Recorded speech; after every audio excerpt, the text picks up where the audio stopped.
Mike Gildy, the U.S. Navy's chief of naval operations, recently declared that China could attack Taiwan as early as 2023. His highly dramatic remarks came when he argued that the U.S. Navy was not prepared for an armed confrontation with China. The U.S. Navy is incubating a doctrine that war is imminent, said Admiral Mike Gildy. He expressed concern about the rise of Russia and China in the military sphere. He made the Taiwan war estimate at a conference organized by the Atlantic Council think tank, where he said the U.S. Navy would likely need to engage with Chinese military forces in the coming years.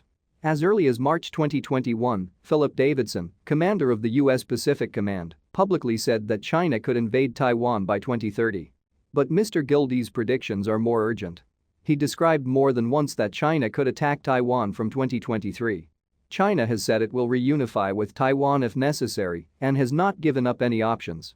Gildy also predicted that based on Chinese military exercises aimed at destroying U.S. Navy ships, notably a simulated attack on a U.S. Navy ship last September, he believes Chinese forces are training to prevent foreign forces from coming to Taiwan's aid in the event of war. To counter this potentially imminent threat, the admiral said, the Navy's priority is to increase the number of its ships as quickly as possible while preparing enough ammunition for a potential large-scale war. American soldiers must also be prepared, both technically and mentally, to play a role in such a large-scale conflict. In addition, he wanted to remove from the U.S. Navy many warships that he considered too old and obsolete in terms of weapons. The admiral said the Navy's aging ships, which cost hundreds of millions of dollars to maintain, pose no threat to the modern Chinese fleet.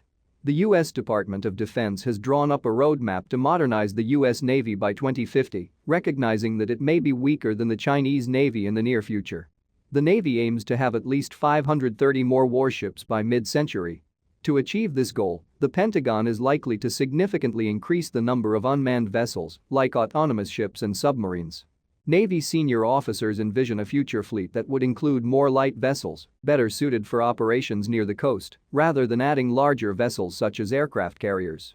The U.S. military currently has 11 carrier strike groups, and the Navy's 2050 plan will have only 9.